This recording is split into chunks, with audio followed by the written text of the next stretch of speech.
आज हम पढ़ेंगे आर्टिकल्स में एन का प्रयोग। अब एन का प्रयोग कहां होता है?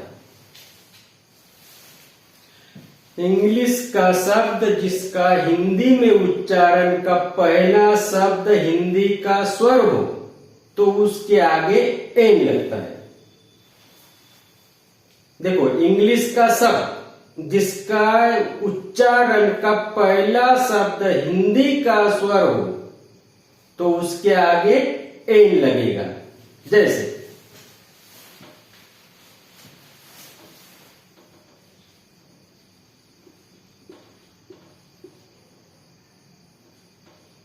अम्ब्रेला।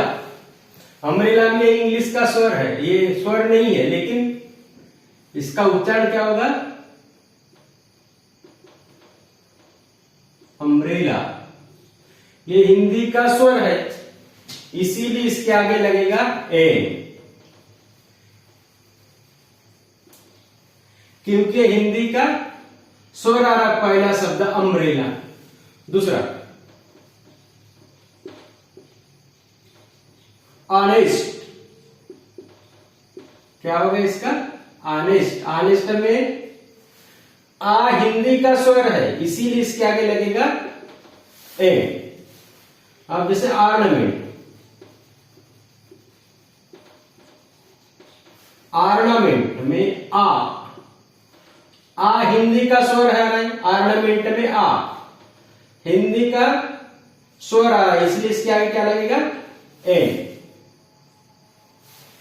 इस तरह से हिंदी का इंग्लिश का स्वर नहीं देखना, इसका उच्चारण का पहला शब्द हिंदी का स्वर आएगा तो एन लगेगा, हिंदी का स्वर आएगा तो एन लगेगा, और नहीं आया तो ए या द। जैसे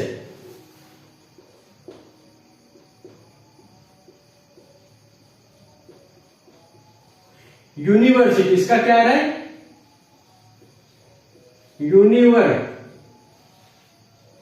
यूनिवर्सिटी में ये हिंदी का स्वर नहीं है, इसीलिए इसके आगे लगेगा द, क्योंकि यूनिवर्सिटी है।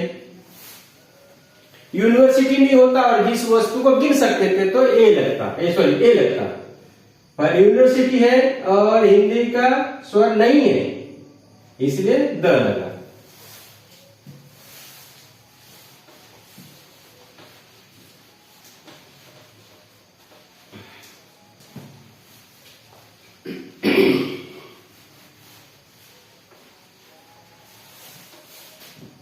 जैसे ऑरेंज,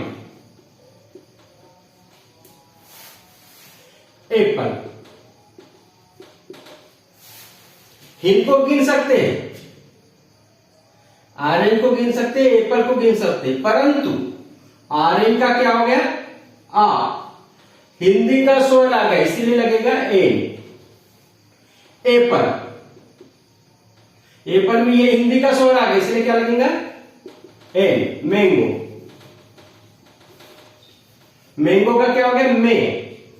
म। हिंदी का स्वर नहीं है, इसलिए क्या लगेगा? ए, क्योंकि गिन सकते हैं।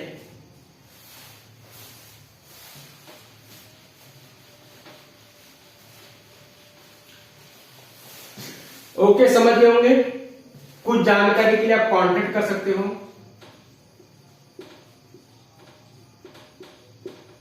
इस नंबर पर।